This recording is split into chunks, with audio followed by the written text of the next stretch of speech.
Hello, this is Emi Kuboyama. I'm the admissions specialist for the POLS, or Policy Organization Leadership Studies program, and the joint MA-MBA program here at Stanford. Today's webinar will be about our internship opportunities for both the POLS and the MA-MBA students.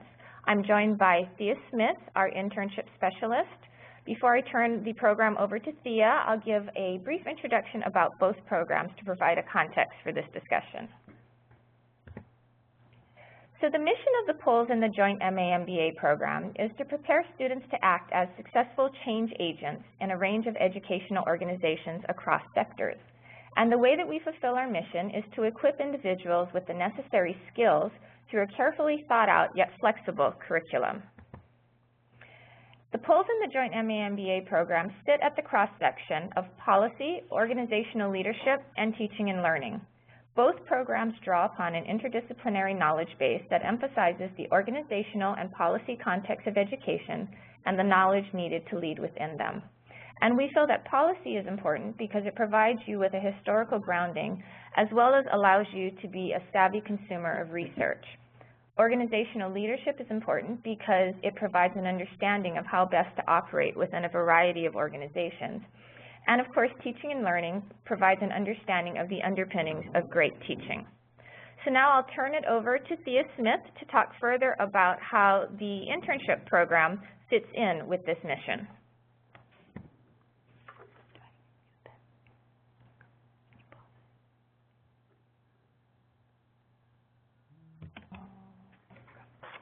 Thank you, Emi. I'm delighted to talk about the Policy Organization Leadership Studies and Joint Degree MA-MBA Internship Program. Now, the purpose for internships is, there are many purposes for internships actually, but I've identified some key ones. First of all, let me just get this lined up here and show you that, or indicate that they enrich graduate studies. They provide opportunities to connect academic learning to real-world experience. They help you advance your career goals. They provide excellent networking opportunities for you, and they help you to explore new career directions. At the end of 2011, we surveyed the POLS graduates who did internships and asked them, why did you do your internship? What were some of the benefits that you derived from them? And they identified 8 key benefits, and the four top ones were that they were relevant to professional interests, they offered real-world experience, as I mentioned, they broadened their skill set, and enhanced marketability after graduation. But there were some other benefits that they identified. It helped the students to connect their academic learning to field experience, and it helped them to refine their career goals. Generally, they just overall enriched their graduate experience, and in some cases even opened doors to future employment. So what is unique about our internship program? Well, there are probably 7 things that are very unique about our program that I'd like to mention to you, although there are many other things that are unique about it, but these seem to jump out, and I thought that you might be interested in hearing about them. Our program has a great reputation. The MA-MBA program and the POLS program trains professionals who are respected and sought after. People really want to work with our students and our graduates. And then there is me, the internship specialist. I'm a resource to you, and I spend a lot of time researching great opportunities that fit into the typical career interests of POLS and MA-MBA students. I also guide managers to be good mentors so that they are not only your manager, but they help mentor you on the job to achieve the goals that you're looking for. I also champion students. Sometimes you need somebody to just stand up for you or to give you some advice, and that's one role that I fulfill for you, as well as guiding you, though, to set yourself up for success. So I don't do it for you, but I certainly do endeavor to guide you. We pre-qualify our internship positions. so that you really are given the best of the best that we have available to us at the time.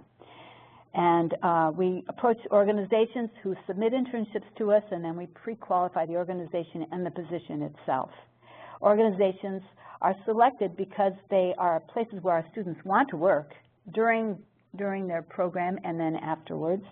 And then to help managers be successful mentors, we give them guidelines explaining their roles as managers and mentors. In addition, managers submit internship job descriptions so that they spell out what it is you'll be doing, and these must be approved by me before they're offered to you. Some other things that are unique about our program are the internship agreement, which you fill out with your manager, and these are filled out at the beginning of each quarter. They help you to keep a pulse on the quality of your experience, and they provide a means and a method to find your goals so that you hit them. You fill these out with your manager, so you sit down with your manager and you agree upon the goals and roles and your responsibilities, and you pretty much negotiate the details of your internship so that everybody's on the same page and you have a better occasion to be successful. We offer an internship workshop, which is optional, and this is taught by Nareda Salinas, the director of the program. You meet, if you elect to take this course, you meet as a group, and this group is a great way to help you problem solve any problems that you're experiencing in your internship. You reflect together on current challenges in education, and it helps you to connect your coursework with your field experience. Around week 8, interns and managers are asked to fill out confidential surveys. The manager gives feedback on the intern's performance, and the intern gives feedback on the manager's effectiveness as well as their internship experience as a whole. Usually the manager and the intern meet to discuss this feedback afterwards and perhaps revise goals as needed or just confirm that you're going in the right path. So these week 8 feedback meetings are very helpful to help you achieve the overall reason for why you're doing your internship. Now, if none of the internships that I've compiled for you fit with your academic or professional interests, please feel free to design your own. You can research any organization that interests you, contact them, and then I will help you follow up to establish an internship with them if they are interested. But of course, all internships are subject to the same approval process. This year, in fall, there were 40 organizations who ended up submitting internships to us. Of those 40, there were 58 unique job titles, which equaled about 70 or so openings. And these openings were about a third of them in higher education, a third in the pre-K-12 space, including private and public charter schools, and a third in the nonprofit, NGO, and public policy research space, as well as philanthropies. So they were pretty much evenly split, with many organizations having more than one opening with the same job title. Now this graph shows the breadth of organizations offering internships, and they fall into about those 5 main categories that I just mentioned. And you can see the spread that we do have most of our internships in the pre-K-12 space, and then of course following that is higher ed and student affairs, then nonprofits, and then the other category is a little bit higher than the public policy research area, but you can see that there is quite a spread in the variety of internships that you can do. To give you a little more details on the kinds of organizations that have posted with us, in the pre-K-12 public and charter school space, there's a lot of flexibility here.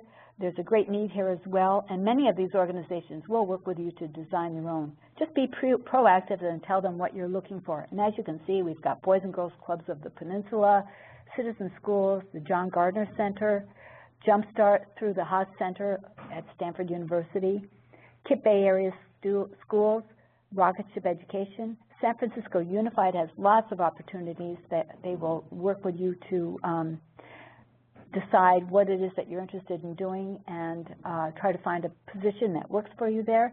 And then, of course, Stanford New Schools and Summit Public Schools. In the higher ed space, we have all of our internships are at Stanford University. and there were 17 higher ed internships, with 13 of them in student affairs. And I'd like to highlight the Student Affairs Higher Ed Fellows Program, which is a superb program where we partner with student affairs, with the Vice Provost, actually, of Student Affairs, to find great opportunities which give you firsthand exposure to student affairs to help strengthen your commitment to student affairs. If you experience it, you may be more interested in going into it once you graduate. These positions help benefit both students and staff. They enrich the higher ed strand for POLE students and help you integrate your classroom learning with internship experience. And of course, the MA MBA students may be interested in this as well. The higher ed fellows also have the opportunity to attend quarterly meetings with the Vice Provost of Student Affairs and his executive team. You can accompany their staff to conferences and also receive quarterly stipends if they are available. Our next category, nonprofits, NGOs, and philanthropies, have a wide variety of organizations, and these range from secular and religious after-school programs to youth development. You can work on literacy instruction. You can do research. There are entrepreneurial endeavors to introduce you to startups in the education arena. You can work on marketing activities, curriculum and assessment issues, and even some program development. We have a few research positions that were offered this last fall. Some quarters or some years have more than others. This year there were 2 great opportunities with AIR and with SCOPE, which is the Stanford Center for Opportunity Policy in Education. And then a last category, kind of a miscellaneous California category, we had the California Foreign Language Project at SUSE, which is the School of Education at Stanford here, and Castellea School and Imagineers Learning, which is a startup that has some great opportunities for you. Now you might wonder, well, when should I begin an internship if I decide to do one? Well, really when you start is between you and your manager. And I want to say up front that although I'm passionate about this program and I'm enthusiastic about the stellar opportunities for you, and I certainly do see that internships can be stepping stones to future employment, I want to establish up front that these are not required. You are not required to do an internship, and you really should only do one if it significantly complements your graduate experience, if it helps you to achieve your professional goals, and if it allows you to network or explore new opportunities that you might not otherwise get to do. But when you start them is another question. You can start at the beginning of any quarter. It's between you and your manager. You can work 1, 2, or 3 quarters, and they don't have to be consecutive. Last year, our graduates, 43% of them did an internship in autumn quarter. In winter quarter, 71% did them, and some of them took advantage of a 1-week principal shadowing opportunity, so that really kicked that number up when students saw what a great opportunity that was for really very little time to be spent. Well, actually, it happened during the spring quarter, so they spent all their time during one concentrated week. That may be offered this year, I'm not sure, but you never know what's going to be offered, so just to let you know about that. And then in the spring, about 40% of the students did internships. There are a variety of compensation options. Of course, many of them are volunteer-based, which means that they are unpaid and you get no academic credit. But don't be shy of looking at these unpaid internships. More important than compensation, really, is the opportunity to achieve your career goals and to pursue new opportunities. So keep an open mind when you look for internships. Of course, some of them are salaried by the employer. Some of them offer academic credit. And then some of them offer stipends. And this year, all 13 of our Student Affairs higher ed internships offered a $1,000 per quarter stipend. So if you're interested in higher ed, that would be a great way for you to go. But just to give you an idea, well, let me just back up for a second. Just to give you an idea of the number of, or how the compensation spread, 33 of them were unpaid, 4 were paid, and then 20 were stipend funded. Now, this is kind of a complicated slide, but it really does give you an idea of the internship to career connection. And you may want to know if there is a connection between doing an internship and landing a job as you think about whether to come to Stanford or not, which we certainly hope you will consider with a very eager mind. The sample of paths taken by students in 2009 through 2011 are highlighted here. And so I've given you just a few to show you where people who are in the pre-K-12 area, where they did their internship, and then the kinds of jobs that they got. So one student did an internship at KIPP Hartwood Academy and ended up at Citizen Schools as a development manager. Someone else did an internship at Citizen Schools and then got a position as campus director at Citizen Schools. And then another one did an internship at Leadership Public Schools. And she was an Australian. She went back to Australia and ended up at the Australian Center for Social Innovation. The students who did the Student Affairs Higher Ed internships worked primarily, or some of them worked in the Student Activities Leadership area, or the Student Life Center, or residential education. And as you can see, one of them stayed with Stanford, another one went to Cornell, another went to Southern Utah University, and another is working as the Associate Director of Student Activities at Columbia University. And then in the nonprofit area, students did internships at Summit Public Schools. Another one did 2 different internships, 2 different quarters, one at Seneca Center and one at Citizen Schools.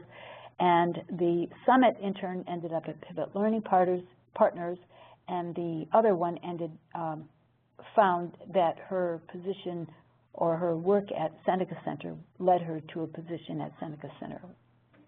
And then finally, in public policy research, someone did their internships at AIR, and who was already employed by AIR, came to Stanford to get a master's, and then went back to AIR even better fortified with learning than prior to their work, and so they were even more effective with their research. So if you have any questions, of course you can't ask me now, but I'd be happy to answer them by email. You may email Thea Gentile Smith. Again, I'm the Polls and Joint MA/MBA Internship Specialist, and my email is tgsmith@stanford.edu. Thank you for your time.